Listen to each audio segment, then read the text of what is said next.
I give 2 lectures today, actually, and I'm going to, these are off good, I'm going to divide them. So nanoscience is schizophrenic in a way. At the point where we find ourselves, we have the possibility to make atomically precise structures, to understand their properties, and to target those structures. And that'll really be the subject of a talk this afternoon. The other side of that is we find that there's great heterogeneity in nanostructures. And I'll show you, as an example, one of the things we've learned in our study of the fundamental limits of miniaturization. The smallest switches and motors in the world, if you measure the same molecule or the same atomically precise assembly over and over, you get a different answer. Okay? And when I say the same one, I don't mean chemically the same one, I mean the very same one. And so that heterogeneity turns out to be critically important, and it's important for us to embrace it as well. So the first part of the talk will show you a little bit about where we came from in doing those studies, but much of that is published, and so I'll give you some of the citations to read. But then we'll talk about the implications of those results. So we've looked at synthetic systems that are inspired by biology, where we convert, for instance, one form of energy to motion. Okay? And we don't have anything that's comparable to what nature can do, in some cases converting more than 99% of chemical energy to motion. That's not something humans can do at any scale. So part of the motivation there was to understand how that works, what are the rules at the nanoscale. In order to do those measurements, we had to develop 2 capabilities. The first was we needed microscopes that we could record with atomic resolution, structure, function, and spectra, many tens and hundreds of thousands of times, so we pick apart statistically significant distributions that are comparable to ensemble measurements that you're used to doing, UV-Vis spectra and so forth in the lab. The second thing we needed to do is we needed to place these molecules and assemblies in precise environments. And we wanted to do that simultaneously from the submolecular scale, controlling even hydrogen bonds to 1/10 of an angstrom by design, out to the wafer scale. And that led us into a number of other areas, as you're going to see. Now let's go back to heterogeneity for a moment, and then we'll talk about nanoscience in the field again. So in these synthetic systems that are rigid, where we're going from quantum mechanics to mechanical engineering in experiment theory and simulation, we already find this heterogeneity. So we know that must also be true in biology for biomolecular function, and yet we are incapable of making those same associations because all of our structural tools are averaging. So crystallography, right, requires us to make crystals, and I have a brother who's a crystallographer, so he can do that. I'm too lazy to make crystals. And in addition, we only get the periodic structures from the diffraction patterns. The second most common tool is nuclear magnetic resonance, which also requires so many molecules that we get an average. So Sangyal Park will be happy to hear that we're trying to use scanning probe and other tools to get the individual biomolecular assembly structures with atomic resolution, and then to learn to associate those with function. I don't have a punchline for that part of the talk, but you'll see some of our initial approaches where we work, for instance, with mathematicians using ideas from compressive sensing and sparsity to combine multimodal data and pick the problem apart. Okay. So I'm going to show you some of the tool development that led to that. And then the other thing, to which I alluded in my brief comments at the inaugural ceremony, is there's something special about nanoscience and nanotechnology, and that is through the development of the field, we learn to speak each other's languages. So chemists spoke to physicists, spoke to biologists, spoke to clinicians, spoke to engineers, and it's become a part of our field, and it hasn't become a part of other fields. You might think, as you'll see, I married a neuroscientist, right? To understand the brain, you need to understand chemistry, physics, biology, biochemistry, engineering, tissue engineering, diseases, and so forth. But neuroscientists have not learned to cross those borders, and it has hindered their field. And so you'll see where nanosciences, I think, come to the rescue in impacting how we study the brain And we have opportunities that I'll ask you to take up, looking at other fields and where we can use our communication skills to advantage. Okay, now if that's not interesting to you, I put all these people on the different slides, and you can play a little game where you just look for them. Okay. So this is more or less what I said, right? We can make perfect structures, and we can understand their properties, but there's also this heterogeneity and fluctuations and so forth. And I like to take inspiration from the biotechnology revolution, where there were tools that were needed to enable the effort. Automated DNA sequencing, protein synthesis, DNA synthesis. And that really enabled the biotechnology revolution by design. People didn't make widgets and say, someone must have a use for this. Instead, they knew those were the issues to go after. And one particular person I'll credit mostly with that, Lee Hood, who I spent a year with, and we'll talk about that a bit more. Now, this is what I mentioned. This special power we have is this communication across disciplines. These ideas we wrote up in a paper for the 10th anniversary of the US National Nanotechnology Initiative, and some of those ideas are there. This is one of my favorite examples of working across fields. We had a project in trying to treat chronic pain without opioids. You might know that prescription drugs in the US now kill more people than heroin from overdoses. And so we're looking for ways not to use those in trying to treat chronic pain. And that chronic pain is more about learning and memory than injury, it turns out. And we worked with the head of anesthesiology, the head of the pain management clinic, our receptor people, and so forth. But one of our collaborators was the writer and director of Kung Fu Panda. And he didn't graduate from college or high school even. And yet, he came up with some of the best experiments for us in trying to engage people's brains that short-circuit the pain and essentially distract them. And so he was able to get us the source code to 30 games, each of which cost on the order of $150 million to develop, so that we could modify those to see what was effective in distracting people, for instance, who were having their burn dressings changed, or just suffered from chronic pain for an amputation or some other cause. And so those skills going across fields are in you already, and they're not in your colleagues in other fields. So look for where there is an opportunity. There's another piece that we put together for the journal called Patient-Inspired Engineering, where we're working with an interventional radiologist, Rami Aklu, who just moved from Harvard to Mayo Clinic in Scottsdale. And it's a short piece, but I encourage you to read that as well, about how to target problems that would actually matter. And so we're trying to push the field in this direction through the journal that Professor Rao modestly didn't mention that he helped start as one of the founding board members of the journal. Okay, so Lee Hood, I mentioned, he developed those tools, and he had a very funny way of talking that took me 6 months to figure out, and that was he didn't differentiate between the past and the future that he knew was going to happen. So he'd mention some experiment, and I would say, I didn't see that paper. He'd say, well, it hasn't been done yet, but someone's going to do it. What that let him do is advance like a chess game, think several steps ahead, and say, once this is available, here's what I'm going to do with it. And when the world doesn't move quickly enough, what he would do is develop those tools, and that's where the automated DNA and protein sequencers and synthesizers came from. But as soon as DNA sequencing was available at a fast enough pace, he knew to go after the BRCA1 gene that gives women a high propensity for breast cancer, and that was the first paper with that instrument. I know you're also interested in entrepreneurship. At that point, almost 20 years ago, the companies he had founded were already worth more than $40 billion. Okay?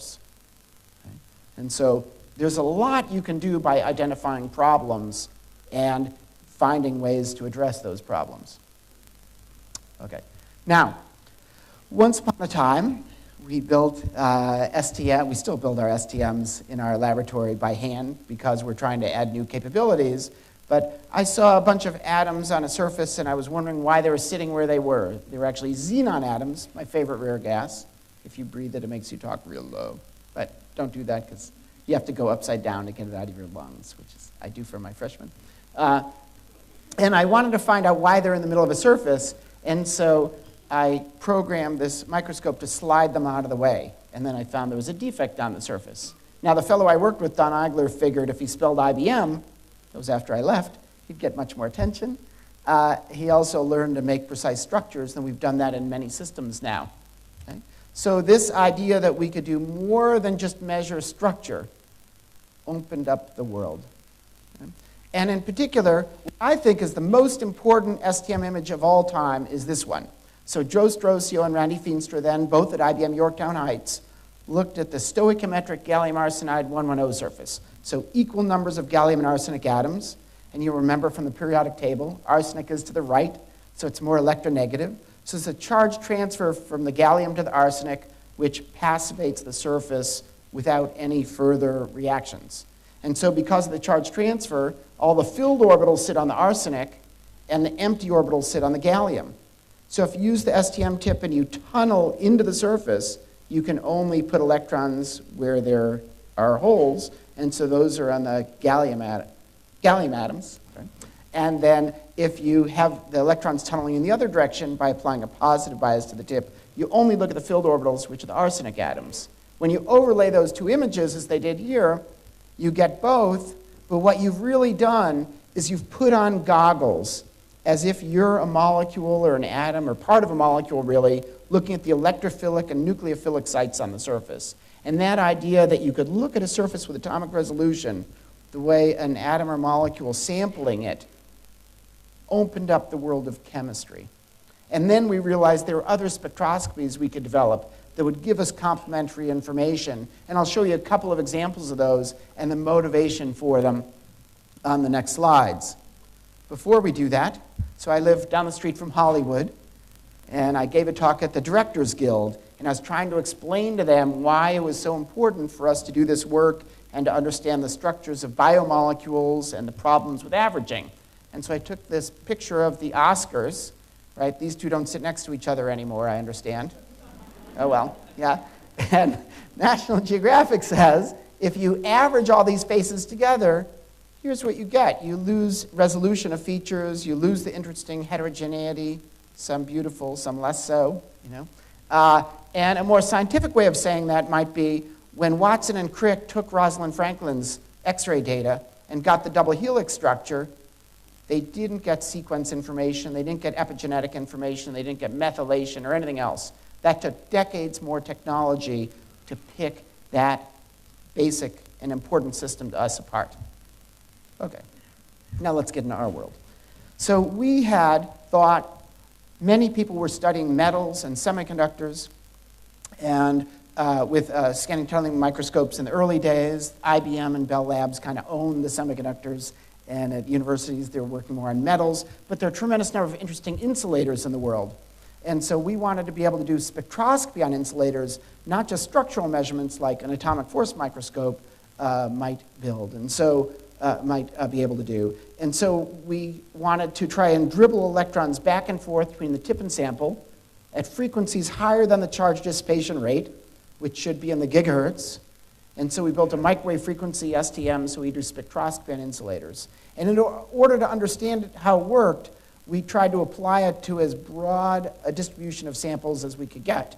And my colleague at that time, Dave Alara, who had been at Bell Labs with me and then moved to Penn State ahead of me, suggested that we look at these self-assembly monolayers of alkane thiols on gold that he and Ralph Nuzzo, who's sitting next to him in this picture at his 80th birthday symposium, developed. George Whitesides took that a bit further in doing chemical patterning and helping add the chemical dimension to lithography. And the thinking at the time was that these molecules went down randomly and irreversibly and were immobile on the surface once they got there. In fact, George had published a paper. I had George for freshman chemistry a long time ago. Anyway, George Whitesides published what I think was John Deutsch's last scientific paper. John Deutsch, you might recall, used to be referred to as the disgraced former head of the CIA. You're not, oh, don't broadcast this. Yep. So, but that's no longer an unambiguous identifier, turns out. Anyway, so so in their paper they said you could never get phase separation. And their incorrect assumption was that these films reached equilibrium, which they never do. And that was one of the things we learned and developed chemical patterning. And so our very first images of mixed monolayers of methyl-terminated, methyl ester-terminated molecules showed phase separation, and we didn't even have to turn the microwaves on. And that led to all the chemical patterning methods on surfaces that we developed subsequently, some of which you'll see now, some of which you'll see in the afternoon if you're at the talk. So advanced several years, and we're able to image every molecule in the lattice. We're able to identify the defects, which we're going to use here to control access of molecules from solution, vapor, or contact to the substrate. So we're going to isolate individual molecules and assemblies by depositing them after we make a monolayer. And because of the defects in those films, they're not good resists, despite a ton of papers published in engineering that are essentially useless. Right? You can make a pattern with electron beam on these molecules, but because of the pinholes and other defects, they don't function as resists. The developer can get through. Okay. Now,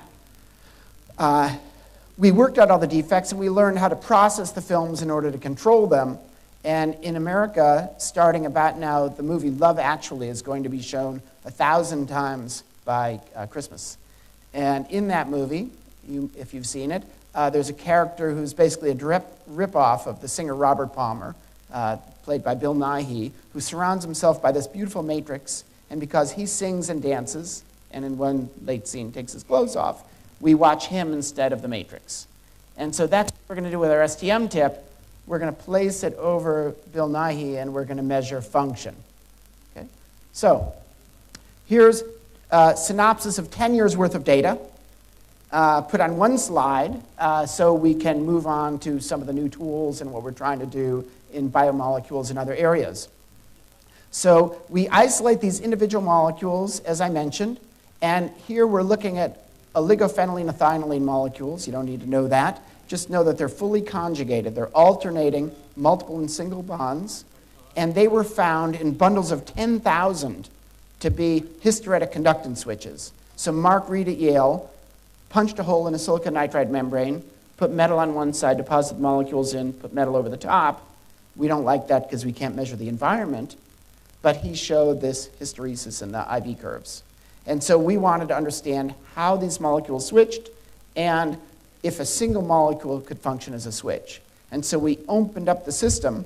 So we had a substrate, we had an isolated molecule or pair of molecules or line of molecules or cluster molecules, and then we used the STM tip to determine if the molecules switched, because when they're more conductive, they appear more protruding.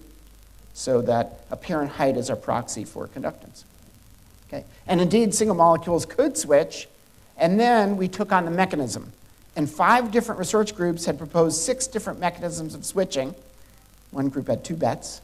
And we tested each one objectively by designing molecules that could and could not show the predicted form of a function. So for instance, one group said the nitro functionality is responsible for switching because if it rotates 90 degrees, that decreases the extent of the molecular orbitals, thus decreasing the overlap of the electrons with the substrate electrons, and that's switching.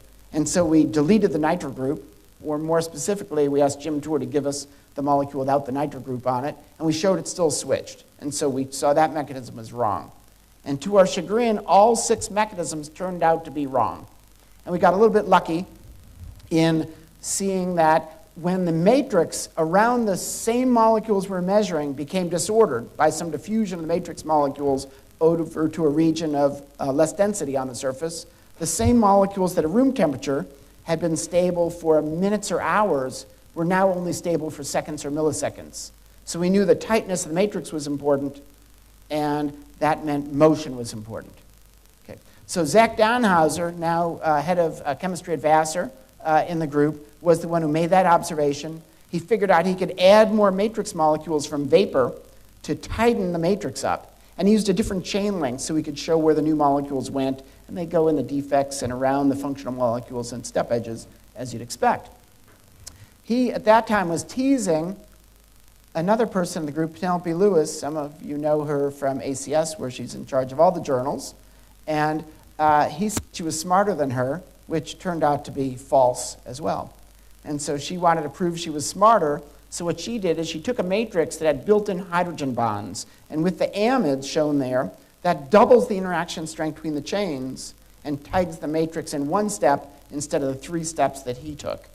And so sure enough, that let her follow and stabilize what turned out to be these 2 states, and there's a change in hybridization, we concluded, of the buried bond, and that's responsible for a change in the contact conductance, and that's what switching is. And then she further showed she could drive the molecules from one state to another by applying an electric field with a tip that would interact with the dipole of the molecules. She could design new molecules that had inverted dipoles as if the wall switches were rewired, and the switching works in the opposite sense. Later, they got married. She's still smarter than him. And they had a baby named Owen, who's been to 3 ACS meetings already, and he'll be starting his PhD in my group in 18 years. You know the tradition in Samoa, right? The grandparents get the firstborn. And actually, he has a little sister named Eleanor, and so my wife Ann said, she's mine. And so she's going to be a neuroscientist. And all 4 grandparents now, when they see her, they say, oh, there's our little neuroscientist. And at least 2 of them don't really know what it is, but we're brainwashing her, as we go. Okay, so these data left us with 3 questions. One is, how quickly can we change from one state to another? The slew rate is important for a switch. STM's very slow. What's the buried conductance? And what are the absolute structures? And so we designed new tools in each case in order to measure that. So starting in 1988, a few years after the invention of the STM, we started trying to figure out how to measure tilt angles of molecules. Okay? And we came up with all kinds of crazy schemes, none of which worked until these data more than 20 years later. Okay? And we didn't set out in these experiments to measure tilt. What we were trying to do is resolve a controversy about what one measures in these molecular films with the scanning tunneling microscope. Some people said it was the outermost part of the layer that we measure. Others said it was the buried interface, and other people said it was the integrated tunneling path. So we went systematically through combinations of molecules that had identical structures but different lengths. And you can see in these low-temperature, ultra-stable data that we recorded, most of the data I'll show you was at room temperature, this offset in the topographic image of the shorter chains in the field of view of the longer ones, which tells us we're looking at the outermost surface. And we resolve the molecules, we've known for 20 years now, as long as we don't come into contact with the film. Okay? So under a very wide range of conditions, you're measuring the outermost surface, and that turns out to be important later in the talk. There's another thing we can do, though, and that is we can measure the largest buried dipole. And the way we do that, you'll be my molecule for a minute, we modulate the Tibbs sample separation a fraction of an angstrom and record the derivative of current with respect to separation, what's called local barrier height. And since sulfur is so electronegative, the sulfur-gold bond is the largest buried dipole, and within a domain we get only a single lattice. Then the question is which sulfur, and these are recorded at the same time, the question is which sulfur-gold bond goes with which top. And for these chain lengths, we did a bunch of different combinations. There are 26 possibilities, and in the supplementary material of this paper, if you read it, you discover that the way to do the measurement is to find the buried domain boundary and associate with exposed domain boundary, and then you get the absolute polar and azimuthal angle, and we're very happy. Okay. And we can do something more than that. We can even measure individual segments. It turns out, for instance, the amides have these 2 different conformations, and we get their angles. We also discovered, to our surprise, that these hydrogen bonding networks continue across domain boundaries and even regions of disorder. So there's this buried layer that seals up the surface in a very effective way that we've even used to make liquid metal nanoparticles and cab them with ultrasound without them oxidizing. Okay, another story. Okay. But measuring amides and measuring buried dipoles turns out to be interesting and important when we get to biomolecules. After all, amide bonds are important in proteins. Okay, in terms of rate, STM's slow. We're scanning the tip mechanically. We'll typically have 0.5% of a monolayer of these isolated functional molecules, right? So 1 out of 200 of the molecules are ever going to do something. And so that means when we scan, we're wasting most of our time. We're measuring molecules in the matrix that won't do anything. And so what we can do is just record for a few days and get the kind of statistics we said we needed, where we get the Fahrenheit difference, right, conductance measurement. But if we find one particularly active switch, we'll use Pradeep here. He's very active, as we know. Okay? And we just sit the tip over him, we can measure his Fahrenheit and see him switch back and forth. And if we throw away the Fahrenheit information, we're limited to a kilohertz by a mechanical feedback loop. We can get to a megahertz with our current amplifier. So now we've covered 11 orders of magnitude of dynamic range, but we're still 4 orders of magnitude short compared to what a frustrated rotation we would expect to be.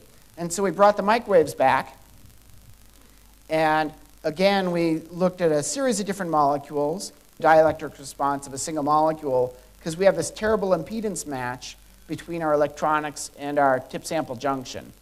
And we don't want to have a resonant cavity because we want to be tunable. After all, what we want to do is ramp up the frequency till the molecules can't follow anymore.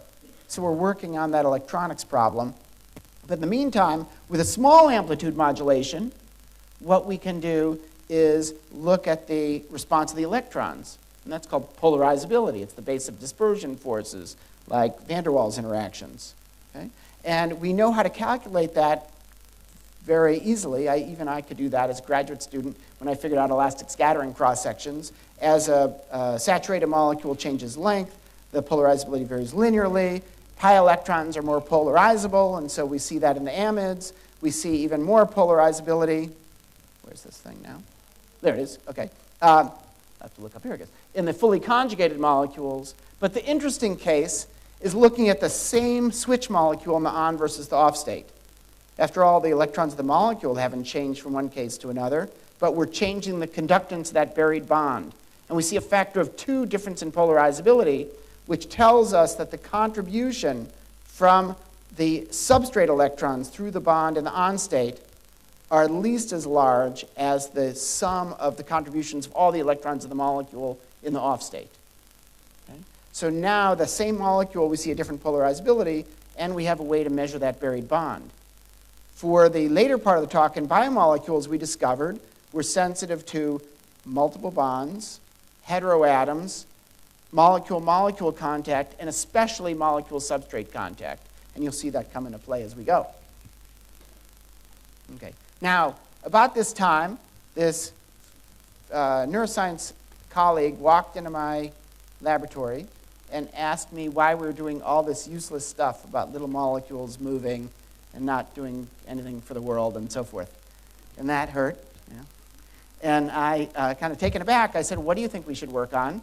And she studies anxiety and depression, so her favorite molecule is serotonin, right, the neurotransmitter involved in anxiety and mood. And she said, what I would like you to do for me with this chemical patterning capability is I want a serotonin molecule every 5 nanometers on a grid where the matrix around it prevents any proteins from sticking. Then we can capture proteins from the brain involved in serotonin neurotransmission, and we can develop artificial receptors that we turn around and put in the brain to listen in on serotonin neurons talking to each other. And so I said, well, that sounds like a good idea. And so we started to collaborate, and later we got married. Yeah, love in the lab. Yeah. Anyway, so we actually, I said we couldn't do a grid. Right? But we could use these stochastic processes to isolate the molecules, and that worked surprisingly quickly, which meant in a kind of Orwellian way. She said, well, that's not what I meant. What I really meant is I want serotonin here, spatially encoded, then dopamine, then norepinephrine, all 100 different signaling molecules from the brain, spatially encoded on the surface to separate proteins in the brain, and so on and so forth. And she actually came up with a solution for how to do that. We work that now into microfluidic channels to do those separations. And in my lab, we use those to capture proteins with their ligands bound that we can use for structural measurements. You might know that we only have the structures of about 200 membrane-associated proteins, and yet they're the target of half of all drugs. And it's still kind of a hero experiment to get a structure. And we know their variations are important, but in particular in those cases, we don't have any tools that would let us do that. And then in her hands, she leads a project that just got a nice big award from the director of the NIH to find these artificial receptors that can recognize the neurotransmitter, but not recognize the precursors and metabolites that might outnumber the neurotransmitters in the extracellular space. We don't actually know what those concentrations are, right? We don't know what an antidepressant does. There are ideas that it affects intracellular serotonin concentration, but nobody knows. And that's part of the reason that they're not effective in at least half the population. So what we've been able to do is get some of those artificial receptors, so far for serotonin, dopamine, norepinephrine, glucose, phenylalanine, zwitterionic lipid, a biomarker of stroke, and put those on field effect transistors. And that turned out to be complicated as well, because a field effect transistor is gated by charge at the surface. So we're using these charged DNA molecules, their change in conformation, in order to sense the neurotransmitters. But in vivo, right, the ionic strength is very high. So the Debye length, the screening length, is about a nanometer. That's why all biosensors you've seen that use field effect transistors are done in the laboratory, not in vivo. People dilute their samples to get a low enough ionic strength. But it's not a good idea to dilute your brain, it turns out. And so we're stuck with the ionic strength we have in vivo. And so we worked out aptamers with Milan Stojanovic at Columbia, where the charge motion, the conformational changes, are all very close to the surface within that first nanometer. And that lets us do the sensing down to the sub-picomolar range. Okay. Now, we worked on this for about 15 years together. She worked on it 5 years before. I was asked to put together a panel in nanoscience for the Obama White House's Office of Science Technology Policy. I think there isn't such an office in the current administration, but that's a discussion for drinks later for those of us who are from the US. Anyway, so they asked us to come up with a big challenge in nanoscience. And it turned out the computer scientists were also asked to do that and very successful in coming up with ideas and initiatives. The neuroscientists were asked, and they could never agree on anything. They first came with something like 8 or 9 ideas, and then they were told to go back and come back with 2 or 3. They came back with 11 or 12, and they were dismissed. Right? And so our argument was the scale at which we produce technology now, right, electronic devices on the order of 10 nanometers, which is also the synapse scale, the scale of function in the brain.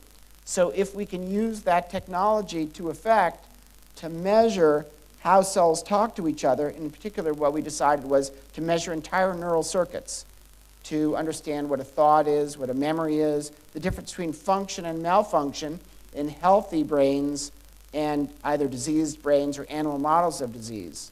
Right? Both because we could have a chance of treating the disease, but for a basic science selfish point of view, right, that disease gives only a small change, mostly in those chemical systems, that you know is critical because the change triggers the disease.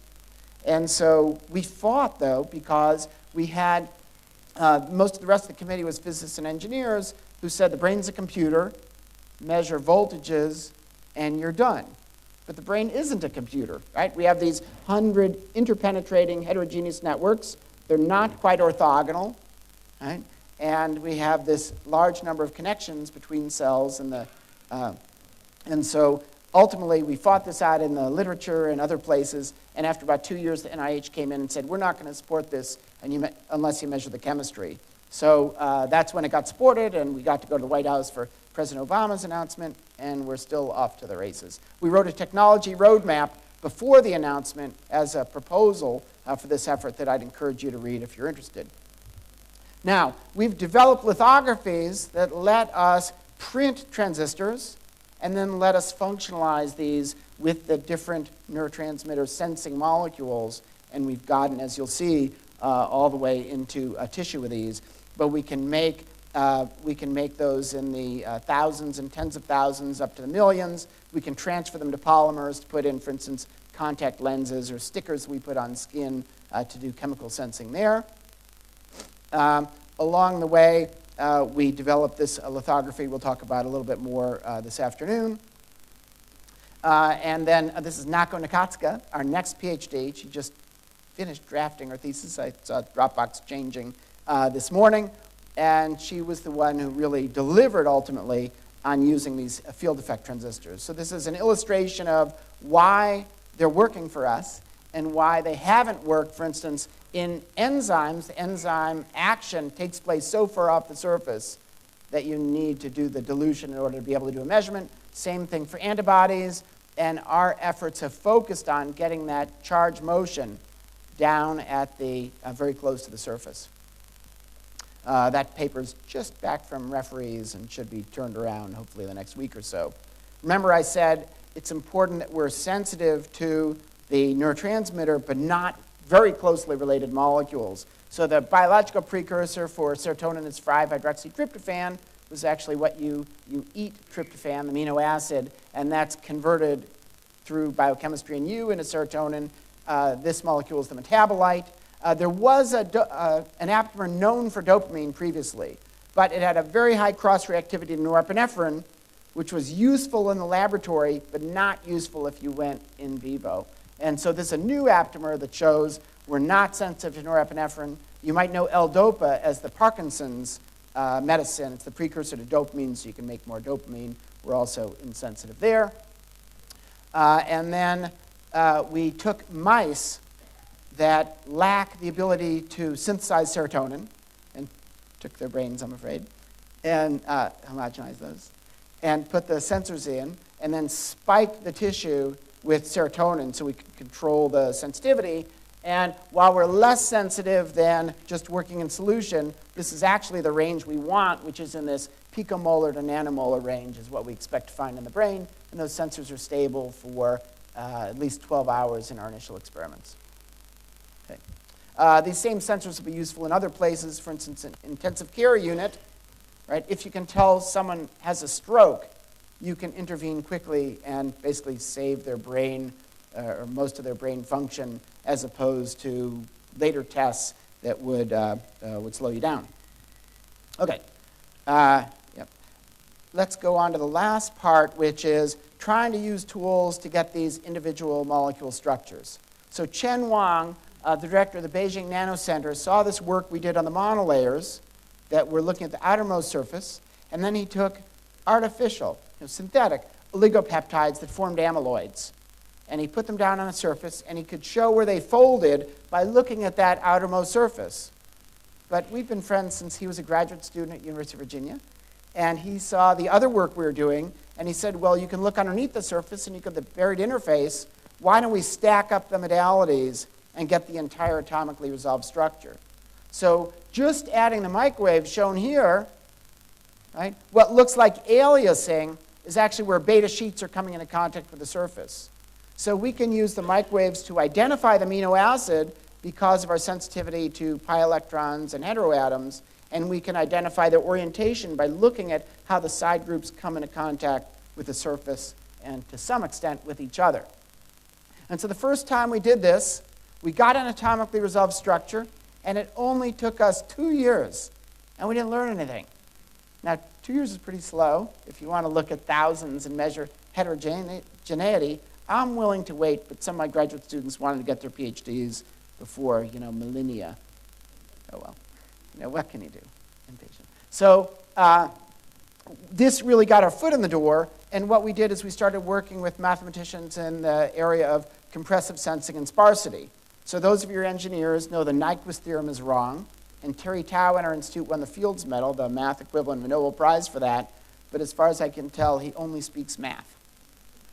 And Stan Osher, shown below there, and Andrew Bertozzi, Carolyn's older sister, are the ones who turn those ideas into algorithms. Stan, there's an applied math version of the Field Medal called the Gauss Prize. It's only been awarded 3 times, and Stan's the most recent laureate for that. And so what they and their postdocs do is they race to see how quickly the algorithms can work to take these ideas, which are basically as follows. The Nyquist theorem told us that you have to record at twice the frequency of a signal in order to measure that signal. And that turns out not to be true as long as 2 conditions are met. One is you don't record periodically, and the data are sparse. So all of nature is sparse, and certainly all of our data are sparse because we're oversampling even individual atoms. Okay? And so the question then is, how much can you reduce the information you record and still get everything out? And this is not a compression like a JPEG or a TIFF or an MPEG, you don't lose anything in this compression. You can just find out and test convergence that you've gotten everything. And so we did this in these images of the peptides. And so we used several different algorithms at the same time to segment our initial data. This is sort of the first 10% of a flow chart, where kind of like a jigsaw puzzle, where the most information is at the edges and corners. You can work your way in from the structure and figure out which modality you need to use where and at what resolution in order to pull out the entire structure. And then you can test between different possibilities. So we were able, using these ideas, to go from 2 years down to 10 minutes for structure. So it's a factor of 100,000 is essentially the entire amount of acceleration the Genome Project gave us in sequencing with 15 years, and I don't know how many $1 billion that was. So just in our laboratory, we've been able to accelerate there. Now, we're not after just the plain peptide structures. There are co-assemblies. So for instance, in the A-beta 1 to 42 in Alzheimer's, one hypothesis for the function of the disease is co-assembly with copper and iron ions that catalyze radical damage to the peptides and to the surroundings, but no one knows where they sit. So our strategy is to get the entire atomically resolved structure, look at the residuals, and then figure out where the co-assembled pieces are. Similarly, they're thought to be molecules that catalyze and induce misfolding, called modulators. Those are usually aromatic. No one's been able to see those with crystallography or NMR because they're not periodically arranged and they're too dilute, respectively. And so that's the kind of thing we're after that we won't be able to get using existing techniques. So as I said, this is sort of the first 10% of how we get the structure. The next step after segmentation is to get the angles of all the peptides. It's just a MATLAB routine at this point. And then Diana Uge in my group has taken that to the point of identifying the positions of the copper ions. So what people have done in the past is, in trying to do calculations, assumed that these ions are distributed across the peptides, but they're not. And so she got the atomically resolved structures. She figured out where there were extra signals that she could assign. And she saw that there were two main sites, one in the first 16 peptides that's typically disordered, but not in the case where you co-assemble with copper, and then a lower populated site in the remainder of the strand. So the first paper where we really learned something new biologically was where she showed that the copper ions in the first 16 amino acids always straddle histidine residues, either inter or intra-strand. And that changes the structure, and she did that over a series of relative concentrations. And then she went to the other part of the sequence and showed that in the 17 to 42 region, copper straddles amino acids that are not adjacent and actually sits between a fold. And while we've been able to get all this structure, the one thing we can't say is where all the waters are. So we don't have the coordination of these metal ions yet. But if you think of a way to do that, please let me know. Now, going back to what I said, just the last couple of slides here, what I said in the introductory remarks about going into other fields. Well, the microbiome, right, just in your mouth, for example, you have a couple hundred species that talk to each other with chemical signaling, but it's not really a nano problem. Right? But it turned out that because the White House liked what we did for the Brain Initiative, and they saw that as effective, whereas in the Precision Medicine Initiative, they didn't have anybody doing anything like that, and not so much happened with it. When they wanted to put a microbiome initiative together, they asked us to come in and organize the technology that would be needed, some nano and some not nano. And I attribute that to the communication skills we have, where we could bring in key people from the field to help us identify the problems, and then we could identify either technologies that would work or just say, this is a problem, we need a technology. And that's something we've been doing from the start in our field. Right? How do you identify atoms and molecules on a surface? Right? How do you figure out the band gap? How do you figure out what a defect does? How do you figure out what a dopant does? How do you measure underneath the surface? All those things we've been asking since the very early days of nanoscience. That's basically how we've opened up this nanoscale world. And so we did this for the Microbiome Initiative. We published the roadmap. Again, there was a White House announcement about it. Many people study the gut, which I would argue is not directly accessible in most experiments, if you know what I mean. So working with a couple of key dentists at UCLA, we started looking at the mouth microbiome. And one in particular, Wenyuan Shi, who actually just left us, unfortunately, to go run the Forsyth Institute, Harvard's dental school in Cambridge, mapped out all the signaling molecules between all the species in the mouth. And one in particular, there's a bug that gives you cavities that is mutually exclusive with another one that doesn't. And he figured out the molecules that allow them to interact, as well as all the biological pathways associated with that. And then he found a molecule that could kill the bad one. He put it in a lollipop. He got investors only from dental insurance companies, and that company will go public for $400 million in the next few months. But he used the research arm of that company to work out all the pathways and all the signaling molecules that we have access to. As an example, if you have a periodontal implant, there are several bugs that will eat, if you have them in your mouth, they'll eat around the implant and it'll fall out. Periodontists know that, but they have no way to do the reconnaissance. So working with Ali Reza Moshe Verinia, who had to evacuate his house because of the fire near our campus today, we've been looking at, okay, what are the signaling molecules that we can develop the artificial receptors for, so that for the few days before your surgery, you could swipe your mouth and check to see if the implant is going to fail, and of course, postpone the surgery and get those bugs out of your mouth before you go in, so neither the patient nor the periodontist are unhappy. So, as I see it, right, we have, I wouldn't say without thinking, but we have successfully developed these ways to talk to each other, to share problems, to share approaches. We have a culture of developing new tools. Those get commercialized. Sanyo Park worked for the inventor of the AFM, then turned around and created two of the most successful companies in the world in that area in just a short time. Right? We know how to do this. If we target problems that are not necessarily nanoscience and nanotechnology problems, then we can have tremendous impact. And oh yeah, we're done. In medicine, in electronics, and energy, and so forth. And you're going to hear about that throughout this conference. So I mentioned a couple, but there are certainly plenty more. Okay, I tried to put everyone's name on every slide. Here are collaborators around the world, people who paid for things at least at one time, and then really it came down to figuring out what questions to ask and then coming up with experimental solutions for developing a tool that will give that answer.